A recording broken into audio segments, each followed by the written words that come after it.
Et on raccroche. Et je me dis, mais qu'est-ce que j'ai fait? Parce que lui, il n'avait pas conscience que je cachais quelque chose. Je bégayais. Est-ce que tu as une bonne conscience de tes émotions? La plupart des personnes qui ont du mal à être empathiques envers les autres sont aussi coupées d'elles-mêmes. Donc finalement, on se dit, mais attends, tu veux que j'ouvre mon cœur aux gens alors qu'après, je peux être en danger ou menacée par ces mêmes personnes, en fait. Exactement.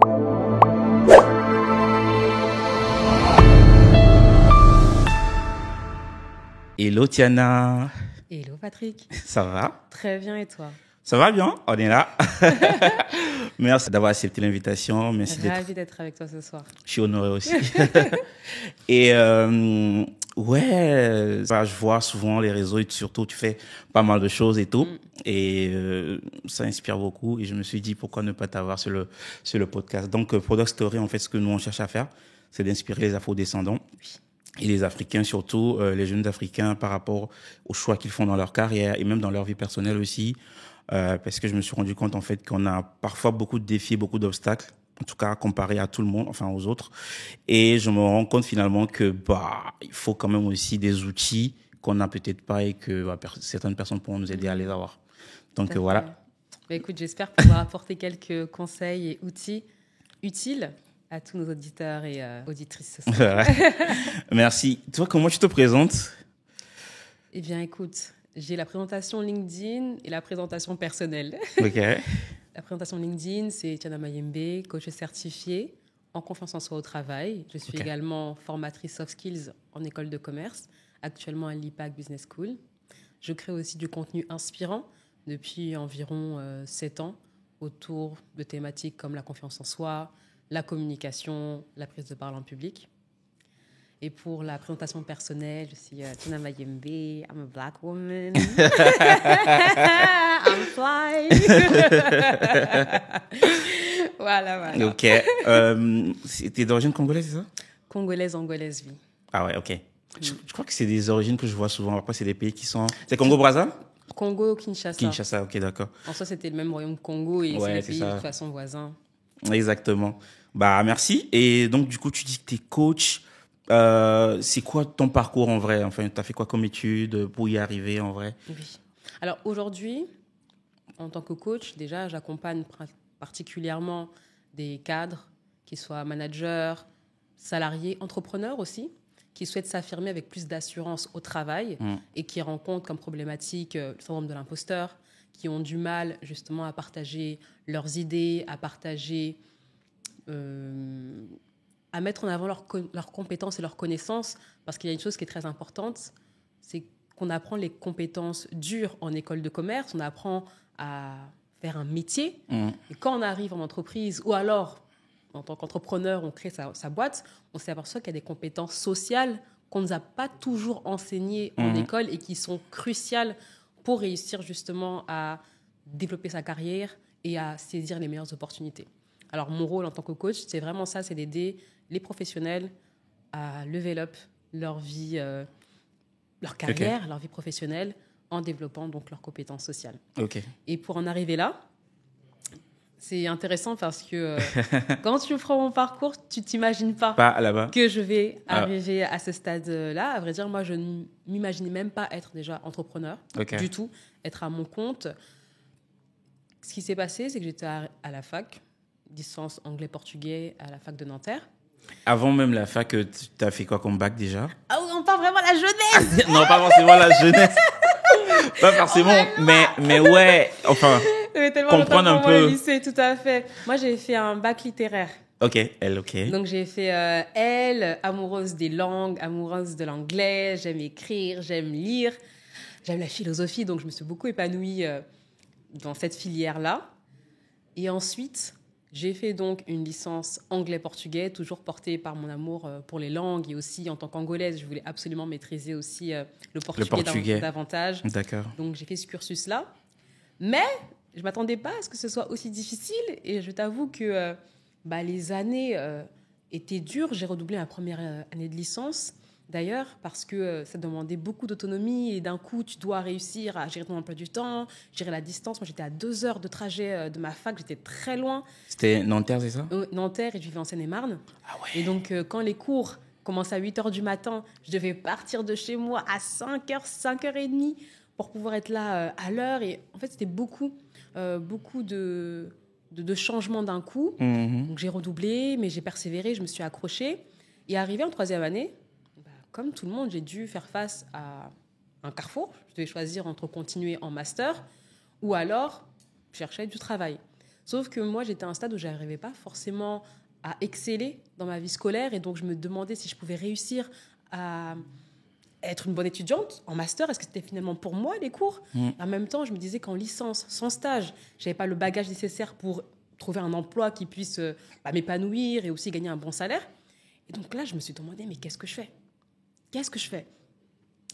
Et durant cette période d'introspection, de questionnement, c'est étrange, mais je me suis dit, mais tu sais, l'une des raisons pour laquelle tu ne sais pas ce que tu veux faire, c'est parce que tu ne sais pas qui tu es. Ok, intéressant comme question. Ouais, là, c'était vraiment la lycéenne en bac littéraire qui parlait, mais je me suis dit, mais en fait, tu ne sais pas qui tu es. Voilà pourquoi tu ne sais pas où aller. Tu ne sais pas ce qui te correspondrait vraiment, en dehors d'être la copine de, la fille de, l'étudiante en. Qui es-tu toi personnellement ? Et de là, c'est créer un peu un cheminement où, grâce à Internet, j'ai accédé du coup à pas mal de vidéos sur le marketing, l'entrepreneuriat, la motivation. Beaucoup de mentors du coup afro-américains notamment que tu suivais. Oprah Winfrey, entre autres. Tu trouvais qu'il n'y avait pas de contenu dans le monde francophone ? Je pense que déjà mon amour pour les langues me poussait à chercher aller d'abord un peu en outre-Atlantique avant de chercher même en France. Mais au-delà de ça, quand j'ai justement pris conscience de toutes ces vidéos qui montraient que j'avais un potentiel illimité, que je pouvais accomplir énormément de choses, qui me motivaient, là, je suis partie voir ce qui se proposait dans la sphère francophone. Facebook était très à la mode à cette époque-là. Il n'y avait rien. Ce qui était viral, c'était les contenus sur la télé-réalité, les contenus un peu gossip. Ouais. Le développement personnel n'était pas forcément à la mode à ce moment-là, en 2015. Pas comme aujourd'hui. Ouais. Et je me suis dit, mais mince, c'est pas possible que nous, en tant qu'étudiants, à un stade où justement on doit faire des choix cruciaux pour notre vie, on n'a pas accès à des informations pour nous aiguiller. Totalement. Et je me suis dit, tu sais quoi ? Si tu ne vois pas ce que tu veux sur le marché, tu n'as qu'à le créer toi.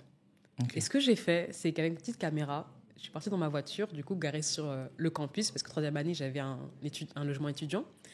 Et j'ai pris du coup ma caméra, je l'ai mis dans ma voiture et j'ai commencé à me filmer et à partager tout ce que j'apprenais en fait au travers du contenu anglophone que j'appliquais dans ma vie, et je partageais du coup aux étudiants français ce que moi je vivais et qui pouvait potentiellement, en tout cas j'espérais, les aider dans leur vie scolaire. Et donc j'ai créé le média qui s'appelait Alphadom. J'ai pas trouvé ma voie pour autant, donc j'ai fait une année de césure. J'ai travaillé pendant 1 an comme hôtesse d'accueil en entreprise au Trocadéro dans une boîte d'investissement immobilier. Okay. Et donc j'étais à temps partiel et le matin j'étais au boulot et l'après-midi je tournais mes vidéos pour mon média justement Alphadom. Donc j'interviewais des jeunes créateurs de contenu, j'interviewais des entrepreneurs, j'interviewais des avocats, j'interviewais des étudiants en master mais de stage. Donc je crée en fait un contenu qui mélangeait orientation scolaire et motivation pour aider les étudiants de façon à ce que ça m'aide aussi moi en fait, si tu veux. Okay. Et de là, c'est très très intéressant parce que quand tu suis ta passion, les opportunités arrivent très vite. J'ai une connaissance qui voyait mes vidéos et qui m'a dit, Tiana, j'aime beaucoup ce que tu fais. Écoute, j'organise un événement pour la jeunesse, justement sur le leadership. J'aimerais que tu puisses intervenir et faire une conférence. Okay. Donc moi, il me dit ça, on est au téléphone. Je me dis, ouais, tout super, c'est génial et tout. Et on raccroche. Et je me dis, mais qu'est-ce que j'ai fait ? Parce que lui, il n'avait pas conscience que je cachais quelque chose dans ses vidéos. Je ne savais pas m'exprimer à l'oral. Ok. Je bégayais. Je parlais très vite. J'étais pas confiante véritablement. Mais comme j'avais les coupures au montage, on ne voyait pas. Lors du rendu, ça passait. Mais là, en live, devant 70 personnes, je me suis dit, mais on va croire que je suis une fraude. On va dire, c'est la fille qui motive là et qui bégaye devant tout le monde sur scène. Mais j'étais déjà engagée. Et en même temps, j'avais ce truc où je voulais le faire, même si j'avais peur. Ouais. Et donc, je me prépare pour cette conférence. Le jour J, je monte sur scène. Il y a une chose incroyable qui se produit. Je parle pendant plus de 45 minutes. Et à la fin, je me dis, c'est ça. C'est ça que je dois faire. Je veux, jusqu'à la fin de ma vie, contribuer à la réussite des autres de cette façon-là. On était le week-end. Du coup, 2 jours après, lundi, je pars au travail et je cherche des masters qui vont me permettre de développer Alphadom et me permettre d'avoir plus d'opportunités de ce type-là. D'accord. Et donc, grâce à ça, j'ai trouvé un Master 1 en communication et relations presse au CFPJ, qui est un centre de formation pour les journalistes. D'accord. Et donc, j'ai postulé, on m'a accepté, j'ai fait ma première année en alternance dans le secteur bancaire, dans une multinationale à la Défense. J'ai travaillé comme community manager auprès du département des data scientists. Ok. Ça se passe bien.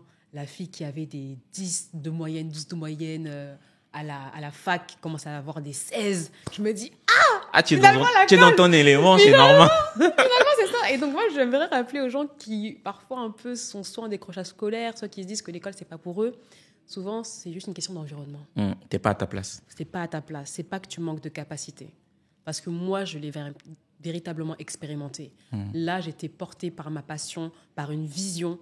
Et donc, m'investir était naturel. Je ne me poussais pas à chercher la motivation. Je voulais réussir. Ça s'est bien passé. En Master 2, je postule à l'INSEC et donc je suis acceptée en marketing digital. Je continue toujours dans le domaine bancaire. Cette fois-ci, je passe project manager digital junior, toujours à la SG, mais dans le département communication et marketing digital cette fois-ci. D'accord. Je continue à développer mon média avec ma meilleure amie.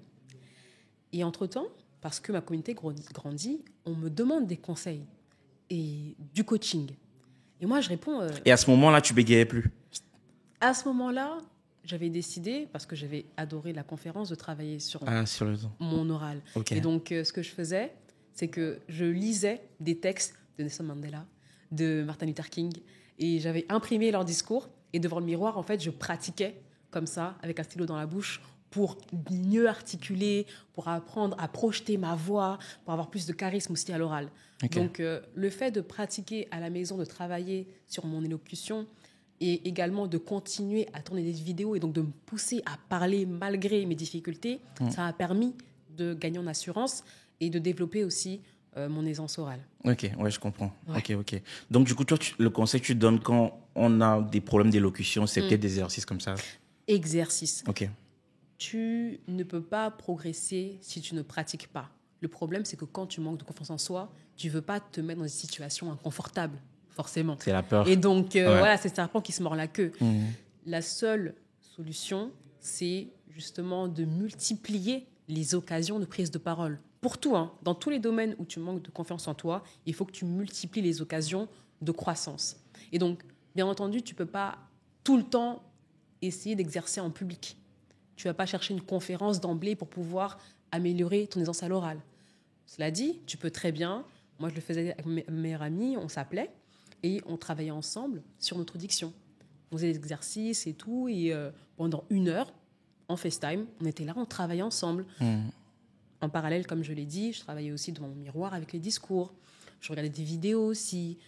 Je préparais, bien entendu, mes vidéos pour YouTube, et donc ça permettait de pratiquer. Et tout ça, et jusqu'à aujourd'hui encore, parce que depuis ma première conférence en 2016 et aujourd'hui en 2025, bien entendu, je continue de travailler. C'est une compétence qui se travaille jusqu'à la fin de notre vie. Ouais, okay. Et donc...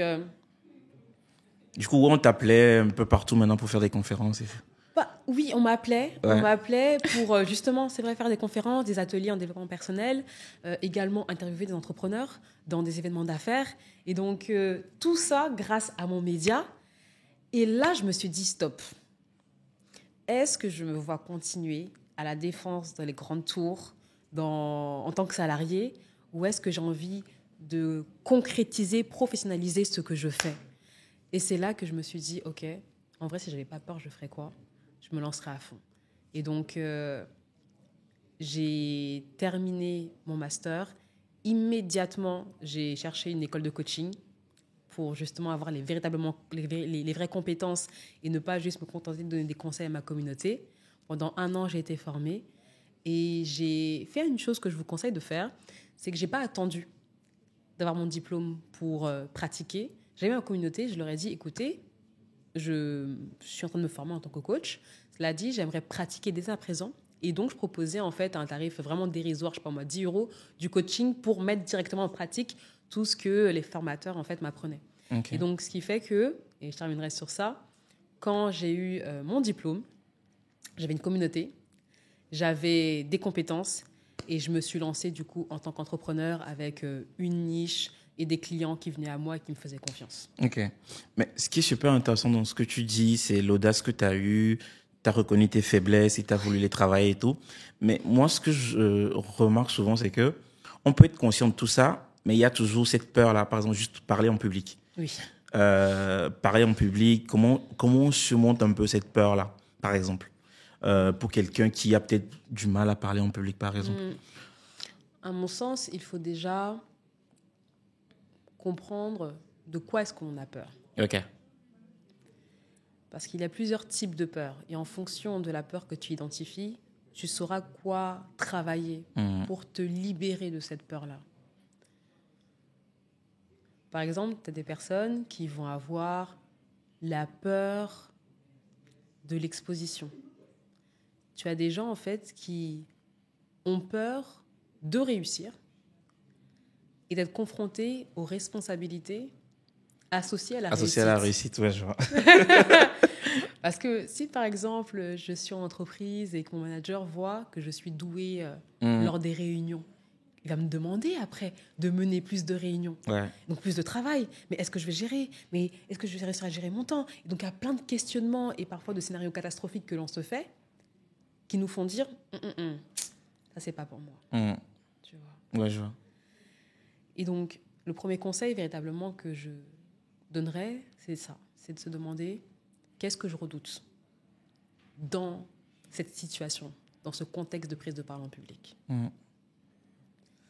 Ensuite, ça va être important de pouvoir faire la distinction entre ces impressions et la réalité. Parce que malheureusement, notre cerveau ne fait pas la différence entre ce qui est vrai et ce qui est faux. Et c'est pour ça qu'on a peur des films d'horreur, parce que notre cerveau, il ne sait pas que c'est faux ce qui se passe. Et donc, c'est important de pouvoir avoir du recul et de mettre à l'écrit. Moi, je conseille toujours d'écrire son impression. Ouais, mais si je passe devant 50 personnes sur scène, c'est sûr qu'on va me dire que je suis nulle, etc. Ok, tu le mets à l'écrit. Maintenant, tu soulignes le « je suis sûr que ». Et tu te demandes sur quoi se basent concrètement ces certitudes. Quels sont les arguments que j'ai, factuels, concrets, qui soutiennent que ce que je dis est vrai. Et là, tu te grattes la tête. Tu te dis « Ah !» Bon, j'avoue que vu comme ça, et dans ces cas de figure, ce dont on a besoin, c'est pas de motivation à monter sur scène ou à prendre la parole en public, à confronter sa peur. On a besoin de réalité. Parce qu'on est tellement convaincu que notre peur va potentiellement se concrétiser qu'on se bloque pour éviter qu'elle se réalise. Ouais. Et donc, on se libère quand on s'ancre dans le réel au lieu d'entretenir des scénarios imaginaires. Ok. Au-delà des aspects, enfin, on est en plein développement personnel. Hein. Yes. Au-delà des aspects un peu de communication et tout, en fait, vu que tu accompagnes aussi des étudiants et pas mal de gens, quels sont, en tout cas, les éléments que tu as remarqués qui manquent souvent aux étudiants, même que ce soit en fait au cours de leurs études, quand ils commencent à chercher du boulot, ou même au début de leur carrière. Est-ce que tu as pu déceler aussi, dans le milieu en tout cas, des compétences qui sont vraiment très capitales en entreprise ou même dans la vie en général qui manquent souvent aux étudiants? Oula, alors Patrick, c'est beaucoup de questions d'un coup. Hein. Je reprends tout ce que tu me dis et je vais partager 3 points. Ok. Le premier point, ce qui manque aux étudiants au début, on parle beaucoup de motivation. Je ne suis pas motivée pour réviser. Je ne suis pas motivée pour, je ne sais pas moi, j'ai cours à 8h du mat, je ne suis pas motivée. Et en fait, on bombarde beaucoup. Je me souviens, à l'époque, je faisais beaucoup de vidéos justement sur la motivation. Et avec du recul, je me dis, quand on est étudiant, on n'a pas besoin de se rappeler qu'on doit se motiver pour travailler. On doit se rappeler qu'on doit être constant. Ok. Oublie la motivation. C'est la constance dont tu as besoin. Tu dois faire les choses même quand tu n'as pas envie. Et juste cocher les cases. Jour 1, je fais. Jour 2, je fais. Jour 3, je fais. Et parce que je suis concentrée, non pas sur le sentiment que je dois générer pour pouvoir passer à l'action, mais plutôt sur la case que je dois cocher, eh bien, tu te réveilles en jour 30 en te disant « Waouh !» En fait, là, j'ai révisé 2 heures tous les jours comme j'avais prévu. Qu'il pleuvait, qu'il neigeait, j'avais envie, pas envie, j'avais faim, j'avais pas faim, je l'ai fait. Parce que mon attention était portée sur ma constance, pas la motivation. Ouais. Le second point, là, je m'adresse aux étudiants qui ensuite transitent vers la vie professionnelle, quand ils arrivent en entreprise. Ils vont manquer de confiance en eux. Et souvent, ils vont se dire « Waouh, mais là, je manque de confiance en moi, je n'arrive pas à être force de proposition, je ne suis pas très dans l'initiative, et je sens que mon manager, il me regarde un peu déjà en me disant « Mais est-ce que c'est la bonne personne qu'on a engagée ?» Et j'aimerais rappeler aux étudiants que lorsqu'ils commencent une nouvelle activité, le manque de confiance en soi est inévitable. Parce que tu fais quelque chose de nouveau. Et donc ici, tu n'as pas besoin de faire un coaching en confiance en toi. Tu as besoin de pratiquer. C'est comme quand tu fais du vélo.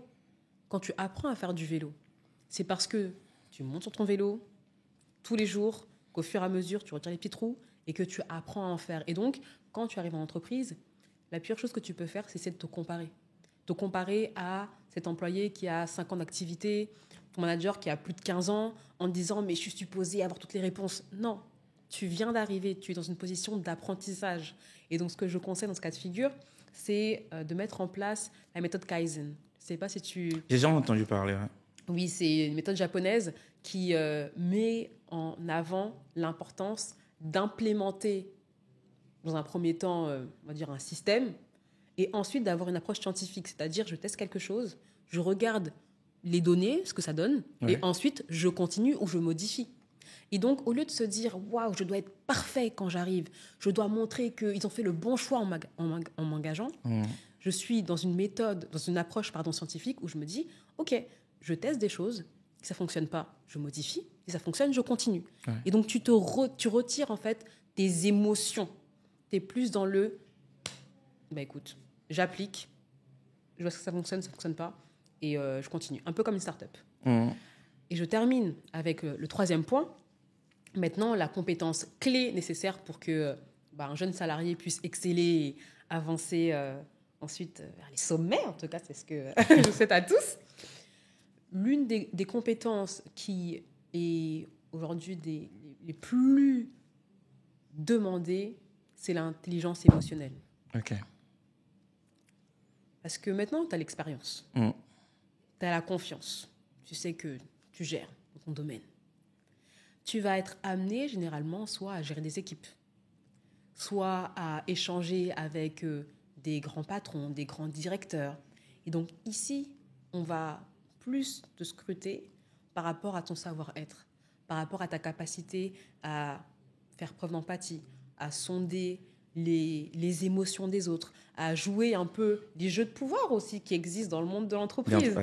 Oui, tu vois. Ouais. Donc, est-ce que tu es du type à réussir à t'affirmer avec respect, ou plutôt tu es du type à t'écraser, ou alors à être un peu dans l'agressivité, dans le rentre-dedans, mais malheureusement, ça va te bloquer un jour ou l'autre parce que tu auras toujours quelqu'un qui sera encore plus dans le rentre-dedans que toi. Donc, c'est important à ce moment-là d'avoir un bon niveau d'intelligence émotionnelle pour pouvoir exceller.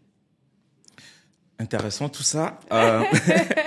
Mais attardons-nous un peu sur le dernier point, intelligence émotionnelle. Je me suis rendu compte que c'est quelque chose qui nous manque beaucoup, surtout quand on est noir. J'ai l'impression que parfois dans notre communauté, c'est aussi tabou. Mais j'ai l'impression que la jeune génération est beaucoup plus... Ouais. Voilà, parce qu'on en parle aussi beaucoup et tout. Mais ça, concrètement, en vrai, c'est vrai que tu en parles, hein, mais comment tu le travailles en vrai? Parce que parfois, tu peux être quelqu'un d'assez timide, qui est très vite impacté par les choses qui se passent dans ton environnement. Tu t'effaces même limite. J'ai comme l'impression que c'est pas si simple que ça. Ou parfois, en fait, même parfois, il y a des gens qui prennent sur eux même toutes les émotions des autres. Et c'est très difficile à gérer au quotidien. Est-ce que dans ce genre de cas, qu'est-ce qu'il faut? Faut aller voir un psy ou, je sais pas, comment est-ce qu'on se montre ce genre de situation où émotionnellement, c'est pas forcément stable, mais on est déjà dans le monde de l'entreprise et il y a des loups qui sont là et si tu ne sais pas faire, tu te fais bouffer, quoi. Alors, il y a tellement de profils différents que je ne pourrais pas te donner une réponse. Ouais, ok. Une réponse qui fera office de vérité générale. Bien entendu... Toi, par exemple, qu'est-ce que tu as fait sur plutôt... Enfin, moi, c'est vrai. Ouais, c'est une très bonne question. Alors, moi, j'ai travaillé plusieurs éléments. Moi, je suis une fan de l'accompagnement. C'est-à-dire que j'ai travaillé au travers de plusieurs types de thérapies. Mon rapport à moi-même, mon rapport à la réussite, mes traumas de l'enfance. Pendant plus de 2 ans, du coup, j'ai pu faire plusieurs séances de thérapie, de kinésiologie également. C'était quoi tes traumas? Pardon, c'est pas pour ça. Pour un prochain épisode. Ça marche. Et donc, j'ai travaillé sur ça. J'ai bien entendu fait des coachings, fait du mentorat. C'est vraiment une compilation de divers accompagnements qui m'ont aidé à grandir. Il n'y a pas un accompagnement qui va te permettre d'exceller à tous les niveaux. Cela dit, je pense qu'il va être très important, si tu veux développer ton intelligence émotionnelle, déjà de t'évaluer dans un premier temps. Est-ce que tu as une bonne conscience de toi-même? Est-ce que tu as une bonne conscience de tes émotions? La plupart des personnes qui ont du mal à être empathiques envers les autres sont aussi coupées d'elles-mêmes. Et quand tu es coupé de tes émotions, le problème, c'est que tu enfuis tout en pensant que l'action va te permettre d'aller de l'avant, de couvrir ce que tu ressens. Mais un beau jour, justement, tu risques d'exploser dans la pire situation possible parce que tu ne t'écoutes pas. Parce que tu ne prends pas le temps de ressentir les choses au lieu de les intellectualiser ou au lieu d'utiliser ton travail pour couvrir ce que tu ressens. Et donc, voilà pourquoi c'est la première étape. Est-ce que je m'arrête pour ressentir et comprendre ce que je ressens au quotidien? Est-ce que je me pose cette question-là même parfois? Est-ce que je me demande si ça va? Est-ce que je me réponds honnêtement aussi? Tu vois, ça, c'est la première étape et à mon sens, qui est très souvent, malheureusement... Enfin, on saute cette étape où on n'en a même pas conscience. Très souvent sauté, exactement, merci. Ensuite, je vais prendre un exemple que j'ai pu vivre avec une de mes coachées. L'empathie, être à l'écoute de l'autre. En entreprise, on est tourné vers les résultats. On est tourné vers la performance. Et donc, il est vrai que tu peux parfois avoir cette casquette un peu de l'employé impatient et à fond dans le go, go, go, il faut performer, il faut agir. Le truc, c'est que quand tu collabores avec d'autres personnes, il y a des sensibilités différentes. Il y a des gens que tu vas devoir prendre avec un peu des pincettes. Il y a des gens qui fonctionnent un peu comme toi. Mais dans tous les cas, on est différents. Et parce qu'on est différents, tu dois apprendre à être flexible et à t'adapter aussi aux différentes personnalités. Surtout si un jour, tu as un titre de manager qui requiert que tu aides tes collaborateurs justement à exceller aussi à leur niveau. Et donc, dans ce cas de figure, tu dois dire, OK, comment est-ce que je peux faire pour non seulement privilégier les attentes, les objectifs de l'équipe, mais aussi pour être suffisamment à l'écoute de l'autre pour qu'il puisse se dire « Ah ouais, je suis pris en compte et donc ça me donne envie de me donner encore plus à 100% dans ce que je fais. » Et ça, c'est pas forcément évident. Et ce sur quoi on a dû travailler, du coup, c'est des mises en situation, des jeux de rôle. Au lieu de répondre avec agressivité ou répondre après avec... Non, c'est pas agressivité. En entreprise, on est beaucoup passif-agressif.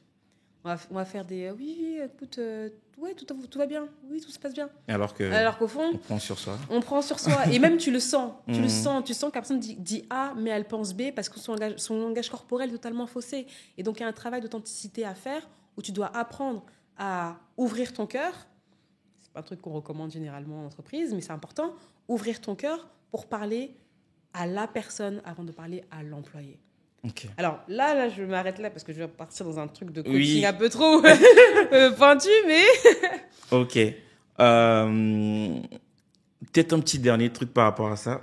rapidement, tu viens de dire de s'ouvrir, mais tu trouves pas que le milieu de l'entreprise, il est archi hypocrite et quand tu te livres trop, finalement, tu te fais abattre un peu.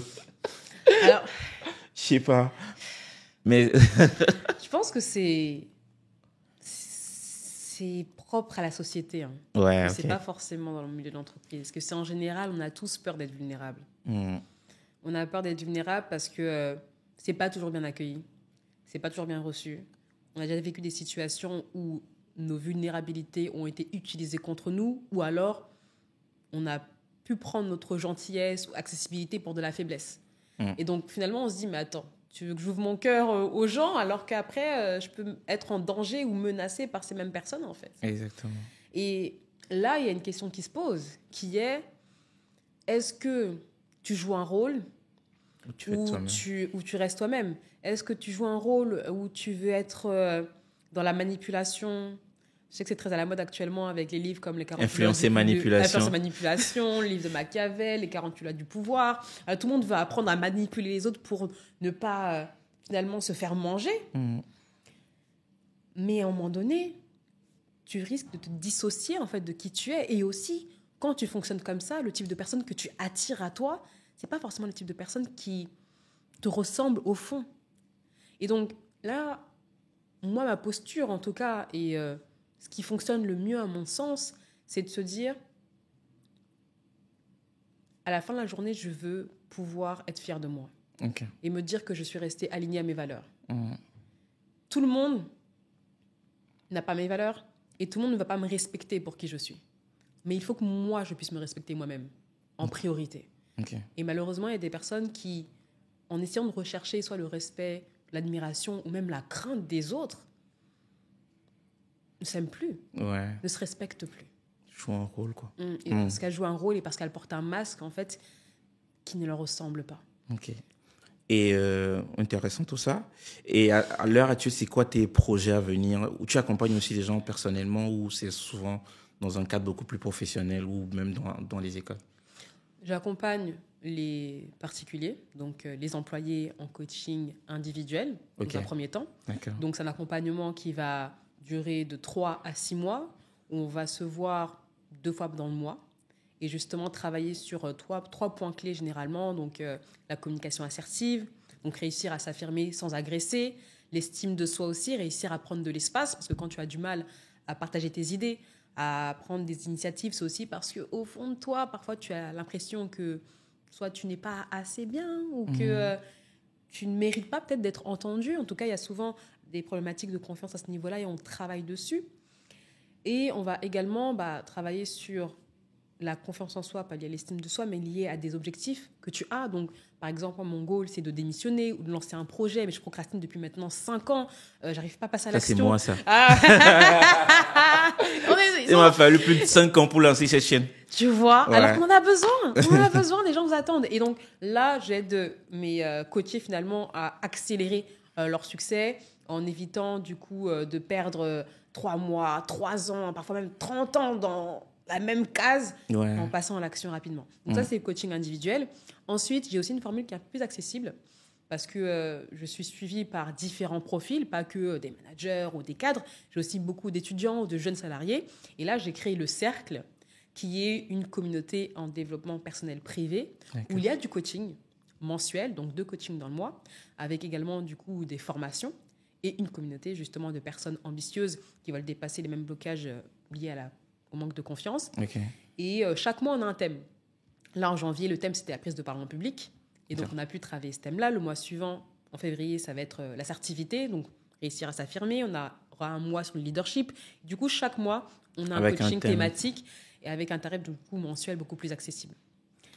Et j'ai bien entendu les formations en ligne aussi qui sont là où on va se concentrer surtout sur des compétences clés. Toujours les mêmes compétences, à vrai dire. Hein. Affirmation de soi, confiance en soi, prise de parole en public, toujours. C'est mes thèmes. Et enfin, les cours que je donne en école. Ok. Et toi, tu m'avais dit que tu sortais un livre aussi, non? Oui, je sors un e-book. Mon premier e-book qui se nomme « Révéler votre potentiel » et qui aide les lecteurs à neutraliser les 8 peurs qui freinent le manque l'assurance. Ok. Et donc, notamment, j'en ai partagé quelques-unes là tout à l'heure, si vous avez bien suivi.